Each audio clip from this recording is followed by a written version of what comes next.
በዓለማችን ላይ ያሉ አስገራሚ የሰላምታ አይነቶች። አንደኛ ሳውዲ አረቢያ። ሳውዲ አረቢያ ውስጥ ጉንጭ በመሳሳም እና አፍንጫን በመነካካት ሰዎች ሰላምታን ይለዋወጣሉ ማለት ነው። ሁለተኛ ፊሊፒንስ። ፊሊፒንስ ውስጥ በእድሜ ትልቅ የሆነውን ሰው እጅ በመያዝ እና በግንባራቸው ላይ በመጫን ሰላምታ ይለዋወጣሉ። ሶስተኛ ግሪንላንድ ውስጥ የኢኔት ሰዎች በአፍንጫቸው ፊቶቻቸውን በማሽተት ሰላምታ ይለዋወጣሉ ማለት ነው። እነዚህ የማህበረሰብ ክፍሎች በአፍንጫቸው ፊቶቻቸውን በማሽተት ሰላምታ ይለዋወጣሉ።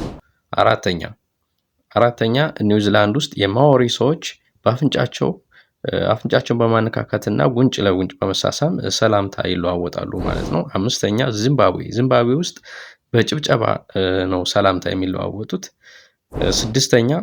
ስድስተኛ ጃፓን ውስጥ ከወገባቸው ጎንበስ ወይም ዝቅ በማለት ሰላምታ ይለዋወጣሉ። ሰባተኛ ቻይና ውስጥ የቲቤት ሰዎች ሰላምታ የሚለዋወጡት በአስገራሚ ሁኔታ ምላሳቸውን ወደ ውጭ ጎልጉለው በማውጣት ነው ሰላምታ የሚለዋወጡት። ቪዲዮ ከተመቻችሁ ላይክ፣ ሼር፣ ሰብስክራይብ ማድረግ